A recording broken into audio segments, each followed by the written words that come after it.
प्रधानमंत्री नरेंद्र मोदी ने उत्तराखंड के देहरादून में भव्य समारोह में 38वें राष्ट्रीय खेलों का उद्घाटन किया। श्री मोदी ने खेलों को एक भारत श्रेष्ठ भारत की भावना को प्रदर्शित करने वाला मंच बताया। प्रधानमंत्री ने कहा, भारत करोड़ों लोगों के आकांक्षाओं से प्रेरित होकर विकास के पथ पर आगे बढ़ रहा है। सरकार ने संसद के बजट सत्र से पहले बृहस्पतिवार को सर्वदलीय बैठक बुलाई। विदेश मंत्री एस जयशंकर ने तेजी से विकसित हो रहे वैश्विक परिदृश्य में भारत पश्चिम एशिया संबंधों के बढ़ते महत्व पर बल दिया। प्रयागराज महाकुंभ में कल मौनी अमावस्या पर अमृत स्नान के लिए रेलवे 190 विशेष रेलगाड़ियां चलाएगा। और कुआलालंपुर में अंडर 19 महिला 2020 क्रिकेट विश्व कप में भारत ने सुपर 6 मुकाबले में स्कॉटलैंड को 150 रन से हराया। समाचार संध्या के साथ मैं लवली निगम। प्रधानमंत्री नरेंद्र मोदी ने आज उत्तराखंड के देहरादून में एक भव्य समारोह में 38वें राष्ट्रीय खेलों का उद्घाटन किया। इस अवसर पर उन्होंने कहा कि राष्ट्रीय खेल सिर्फ एक आयोजन ही नहीं है, बल्कि एक भारत श्रेष्ठ भारत की भावना को प्रदर्शित करने का बेहतरीन मंच है। मां गंगा के सुभाषित के साथ आज नेशनल गेम्स शुरू हो रहे हैं। ये वर्ष उत्तराखंड के निर्माण का 25वां वर्ष है। इस युवा राज्य में देश के कोने कोने से आए हजारों युवा अपना सामर्थ्य दिखाने वाले हैं। एक भारत श्रेष्ठ भारत की बड़ी सुंदर तस्वीर यहां दिख रही है। श्री मोदी ने कहा कि इस बार राष्ट्रीय खेलों में कई स्वदेशी और पारंपरिक खेलों को भी शामिल किया गया है। उन्होंने कहा कि राष्ट्रीय खेल एक तरह के ग्रीन गेम्स भी हैं। प्रधानमंत्री ने कहा कि सरकार देश के खिलाड़ियों के लिए अधिक से अधिक अवसर पैदा कर रही है ताकि उन्हें क्षमता को निखारने में मदद मिल सके। उन्होंने कहा कि भारत 2036 ओलंपिक की मेजबानी के लिए अथक प्रयास कर रहा है। भारत 2036 ओलंपिक्स की मेजबानी के लिए पूरा जोर लगा रहा है। जब भारत में ओलंपिक होगा तो वो भारत के स्पोर्ट्स को एक नए आसमान पर ले जाएगा। ओलंपिक सिर्फ एक खेल का आयोजन पर नहीं होता। दुनिया के जिन देशों में भी ओलंपिक होता है वहाँ अनेक सेक्टर्स को गति मिलती है। देश भर के एथलीटों ने एकता और खेल भावना को प्रदर्शन करते हुए जीवंत एथलीट परेड में भाग लिया। इस कार्यक्रम का मुख्य आकर्षण राष्ट्रीय खेलों की मशाल तेजस्विनी को सौंपना था, जिसने 13 जिलों में 4000 किलोमीटर की प्रेरणादायक यात्रा पूरी की। ओलंपियन लक्ष्य सेन ने प्रधानमंत्री मोदी को मशाल सौंपी। राष्ट्रीय खेलों का आयोजन उत्तराखंड के 8 जिलों के 11 शहरों में अगले महीने की 14 तारीख तक किया जा रहा है। इसमें 35 खेलों की कुल 47 स्पर्धाएं आयोजित की जाएंगी। उद्घाटन समारोह में केंद्रीय मंत्रियों, भारतीय ओलंपिक संघ के पदाधिकारियों और राष्ट्रीय खिलाड़ियों सहित विभिन्न अतिथि भी उपस्थित थे। प्रधानमंत्री नरेंद्र मोदी ने आज भुवनेश्वर में Utkarsh Odisha make in Odisha conclave का उद्घाटन किया। ये राज्य सरकार द्वारा आयोजित प्रमुख वैश्विक निवेश सम्मेलन है। इस अवसर पर प्रधानमंत्री ने कहा कि भारत करोड़ों लोगों के आकांक्षाओं से प्रेरित होकर विकास के पथ पर बढ़ रहा है।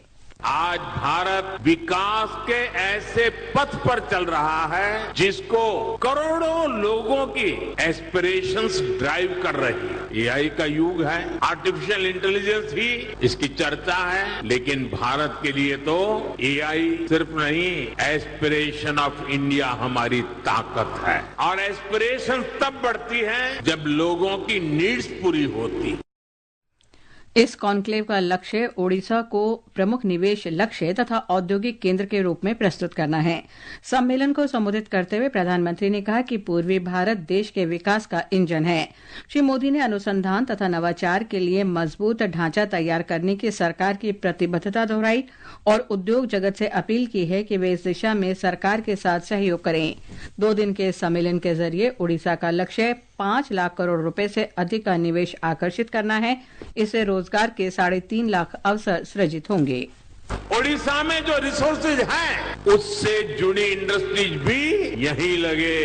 इस दिशा में हमारी सरकार काम कर रही। आज का ये उत्कर्ष ओडिशा कॉन्क्लेव भी इसी विजन को साकार करने का एक माध्यम है। सरकार ने संसद के बजट सत्र से पहले बृहस्पतिवार को सर्वदलीय बैठक बुलाई है। संसद का बजट सत्र शुक्रवार से शुरू होगा। वित्त मंत्री निर्मला सीतारामन शनिवार को संसद में केंद्रीय बजट 2025-26 पेश करेंगी। ये समाचार हमारी वेबसाइट www.newsonair.gov.in और हमारे न्यूज ऑन एआईआर ऐप पर भी उपलब्ध हैं। और अब खबरें महाकुंभ से।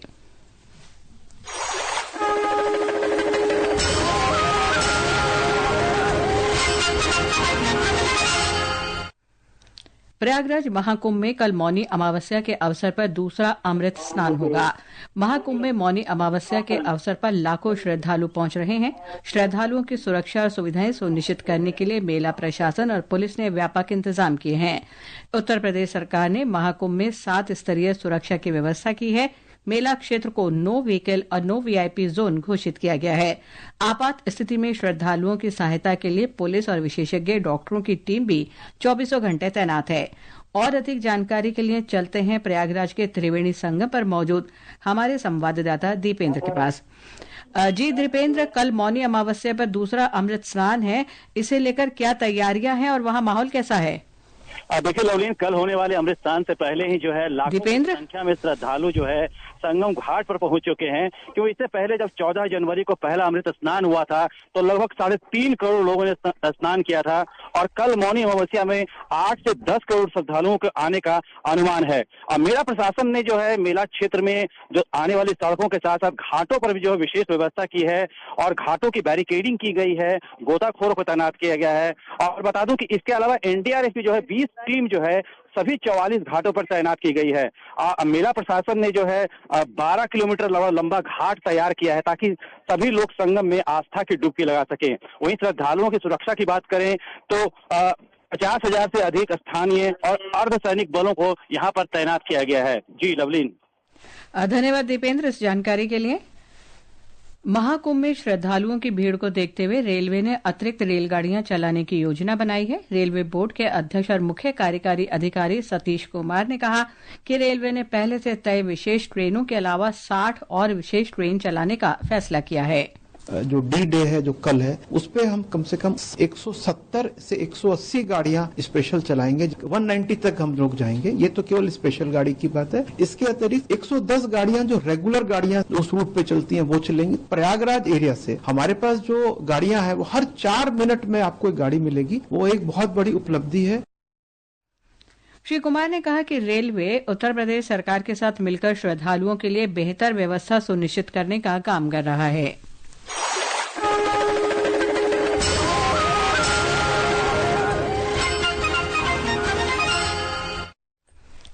विदेश मंत्री डॉक्टर एस जयशंकर ने पश्चिम एशिया के देशों के साथ व्यापार, संपर्क और सांस्कृतिक संबंधों में 1 दशक से चली आ रही वृद्धि का उल्लेख करते हुए आज के बदलते वैश्विक परिदृश्य में इस भागीदारी को महत्वपूर्ण बताया। विदेश मंत्री ने अबू धाबी में रायसीना डायलॉग के उद्घाटन सत्र में भारत और पश्चिम एशिया के देशों के साथ संबंधों के बढ़ते महत्व पर प्रकाश डाला। हाल के वर्षों में विशेषकर खाड़ी देशों के साथ भारत के द्विपक्षीय संबंध काफी गहरे हुए हैं। भारत और खाड़ी के बीच व्यापार सालाना 160 से 180 बिलियन डॉलर तक पहुंच गया है। इस क्षेत्र में 90 लाख से अधिक भारतीय काम कर रहे हैं। Many of you would be familiar with the intensity of India's ties with the Gulf. Our trade is in the region of about 160 to 180 billion dollars annually. The energy dimension is the most visible one, but there is much more to it than that. Whether it is projects, technology, education, health or services, our presence in the Gulf is both pervasive and crucial. ये समाचार आकाशवाणी से प्रसारित किए जा रहे हैं। ताज़ा समाचार जानने के लिए आप हमारे social media handle @AIR news Hindi को फॉलो कर सकते हैं। दिल्ली में 5 फरवरी को होने वाले मतदान की तारीख नजदीक आने के साथ ही राजनीतिक सरगर्मियां तेज हो गई हैं। भाजपा, आम आदमी पार्टी और कांग्रेस के साथ साथ अन्य दल और निर्दलीय प्रत्याशी तथा प्रमुख नेता road show, door to door campaign और जनसभाओं के जरिए मतदाताओं को लुभाने का प्रयास कर रहे हैं। एक रिपोर्ट। वरिष्ठ भाजपा नेता और केंद्रीय गृह मंत्री अमित शाह ने आज शाम कस्तूरबा नगर निर्वाचन क्षेत्र में रोड शो किया और कालकाजी में एक जनसभा को संबोधित किया। उन्होंने आम आदमी पार्टी प्रमुख अरविंद केजरीवाल पर यमुना जल के मुद्दे पर लोगों को गुमराह करने और झूठे दावे करने का आरोप लगाया। आपने कहा कि जल बोर्ड की रिपोर्ट है कि इसमें जहर मिलाया गया। आपके पास अगर रिपोर्ट है तो कल सार्वजनिक करिए, हम इसकी जिम्मेदारी लेंगे। वरिष्ठ भाजपा नेता और उत्तर प्रदेश के मुख्यमंत्री योगी आदित्यनाथ ने राजेंद्र नगर, मंगोलपुरी और विकासपुरी में प्रचार किया। उन्होंने यमुना की सफाई और शहर की खराब सड़कों को लेकर आम आदमी पार्टी पर हमला बोला। सड़कें कितनी खराब है, अंदाजा लगा सकते हैं क्या ये दिल्ली के अंदर की सड़कें होनी चाहिए थी क्या? सीवर सड़कों पे बह रहा है। आम आदमी पार्टी के राष्ट्रीय संयोजक अरविंद केजरीवाल ने आज घोंडा में एक जनसभा की और इस बात को दोहराया कि शहर के लोगों को 0 बिजली बिल मिलना जारी रहेगा। मैंने कहा था बिजली फ्री करूंगा, फ्री कर दी। मैंने कहा था पानी फ्री करूंगा, पानी फ्री कर दिया। मैंने कहा था बस फ्री करूंगा, बस फ्री कर दी। जितनी योजनाएं कह रहा हूँ सारी पूरी करूंगा। वरिष्ठ कांग्रेस नेता राहुल गांधी ने आज शाम पटपड़गंज विधानसभा क्षेत्र में एक रैली को संबोधित किया और मुख्यमंत्री के रूप में अपने आवास पर कथित भव्य खर्च को लेकर आम आदमी पार्टी प्रमुख अरविंद केजरीवाल पर सवाल उठाया। केजरीवाल जी पहले आए थे, कहा था नए तरीके की राजनीति करूंगा, साफ राजनीति लाऊंगा और सबसे बड़ा लिकर का स्कैम दिल्ली में हुआ है और उनके घर की आपने फोटो देख ली। केजरीवाल जी शीश महल में रहते हैं, तो ये सच्चाई है। एक अन्य कांग्रेस नेता सचिन पायलट ने पार्टी उम्मीदवार के पक्ष में समर्थन मांगने के लिए बादली क्षेत्र में रोड शो किया। दिवाकर के साथ अनुपम मिश्र, आकाशवाणी समाचार, दिल्ली। गणतंत्र दिवस का समापन समारोह बीटिंग द रिट्रीट कल नई दिल्ली में विजय चौक पे आयोजित होगा। प्रधानमंत्री नरेंद्र मोदी, रक्षा मंत्री राजनाथ सिंह और अन्य केंद्रीय मंत्री इस अवसर पर उपस्थित रहेंगे। बीटिंग द रिट्रीट के मद्देनजर दिल्ली पुलिस ने यातायात व्यवस्था के संबंध में परामर्श जारी किया है। यातायात पुलिस के अनुसार विजय चौक कल दोपहर 2 बजे से रात 9:30 बजे तक सामान्य यातायात के लिए बंद रहेगा। अंडर 19 महिला विश्व कप क्रिकेट में सुपर 6 चरण के अंतिम मैच में भारत ने स्कॉटलैंड को 150 रन से हरा दिया है। भारत ने पहले बल्लेबाजी करते हुए निर्धारित 20 ओवर में 1 विकेट पर 208 रन बनाए थे। जवाब में स्कॉटलैंड की टीम 14 ओवर में 58 रन पर ही सिमट गई। भारत और इंग्लैंड के बीच 5 T20 अंतर्राष्ट्रीय क्रिकेट मैचों की श्रृंखला का तीसरा मुकाबला गुजरात के राजकोट में जारी है। इंग्लैंड ने भारत को जीत के लिए 172 रन का लक्ष्य दिया है। ताजा समाचार मिलने तक भारत ने 2 ओवर में 16 रन बना लिए हैं। भारतीय अंतरिक्ष अनुसंधान संगठन इसरो आंध्र प्रदेश के श्रीहरिकोटा से ऐतिहासिक 100वें प्रक्षेपण की तैयारी कर रहा है। कल सवेरे 6:23 पर GSLV F-15 rocket Satish Dhawan अंतरिक्ष केंद्र से उड़ान भरेगा। ये NVS-02 नेविगेशन उपग्रह को जियोसिंक्रोनस ट्रांसफर ऑर्बिट में ले जाएगा। GSLV F-15 स्वदेशी क्रायोजेनिक चरण के साथ GSLV की 8वीं परिचालन उड़ान है और भारत के सापोर्ट श्रीहरिकोटा से 100वां प्रक्षेपण है। अंत में मुख्य समाचार एक बार फिर। प्रधानमंत्री नरेंद्र मोदी ने उत्तराखंड के देहरादून में 38वें राष्ट्रीय खेलों का उद्घाटन किया। श्री मोदी ने इन खेलों को एक भारत श्रेष्ठ भारत की भावना को प्रदर्शित करने वाला मंच बताया। प्रधानमंत्री ने कहा, भारत करोड़ों लोगों की आकांक्षाओं से प्रेरित होकर विकास के पथ पर आगे बढ़ रहा है। सरकार ने संसद के बजट सत्र से पहले बृहस्पतिवार को सर्वदलीय बैठक बुलाई। विदेश मंत्री एस जयशंकर ने तेजी से विकसित हो रहे वैश्विक परिदृश्य में भारत पश्चिम एशिया संबंधों के बढ़ते महत्व पर बल दिया। प्रयागराज महाकुंभ में कल मौनी अमावस्या पर अमृत स्नान के लिए रेलवे 190 विशेष रेलगाड़ियां चलाएगा।